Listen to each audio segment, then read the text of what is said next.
In this episode of Week to Wicked, STABIL partnered with Hot Rod Magazine to build the ultimate truck for the Hot Rod Power Tour and commemorate STABIL's 60th anniversary. Our team will have 7 days to transform a restored 1958 Chevrolet Apache into a reliable, comfortable, and fun shop truck that will be worthy of the road trip of a lifetime. Follow along at hotrod.com.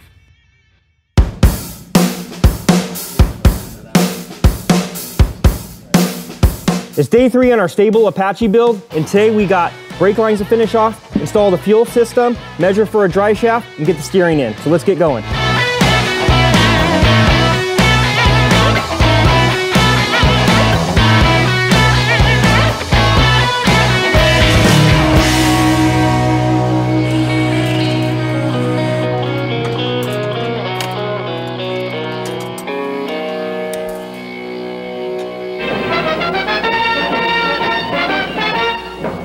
Chevy's light-duty Apache line includes dependable pickups and handsome panels for all kinds of light delivery. Your money ahead. This generation of pickups, the 55 to 59 pickups, were called the Task Force generation of Chevy pickups. I like them because they kind of mirror the styling of the cars at the time too. So a 55 pickup has styling elements from a 55 Chevy, that iconic Bel Air that everybody loves. I like seeing differences in the evolution in design and engineering, and especially when you have 100 years of evolution to draw from. So the first Chevy truck was 1918, and this year, 2018, they're celebrating 100 years of Chevy pickups. To have like an unbroken line from 100 years of production, it's interesting to see as technology changed, as innovation in aerospace and like the space race, how what was happening at the time influenced what the manufacturers were doing and how that changed the cars we drove. See the great new Chevrolet Task Force trucks now at your authorized Chevrolet dealers.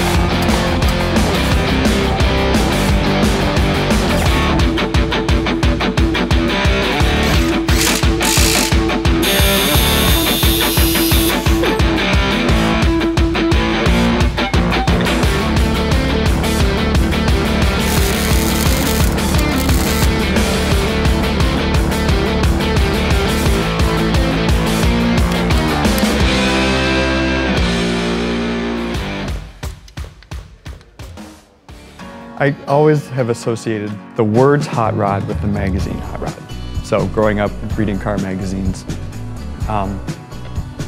this is always what you'd see on the newsstand.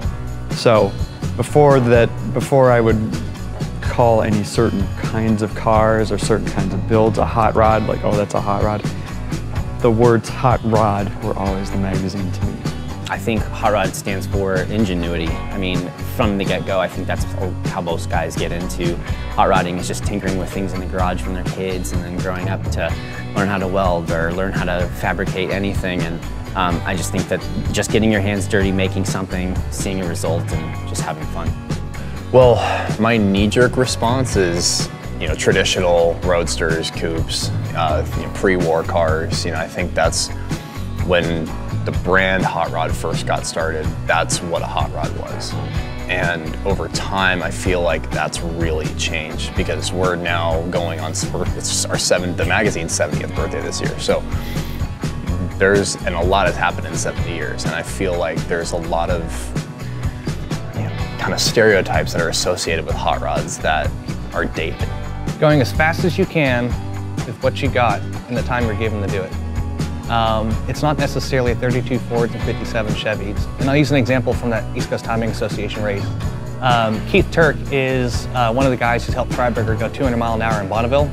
He points over at a Geo Metro and a Honda CRX. He goes, that's hot rodding right there. If you are in the mission of going fast, and you're doing it yourself and doing it any way you can, that's hot rodding in a nutshell.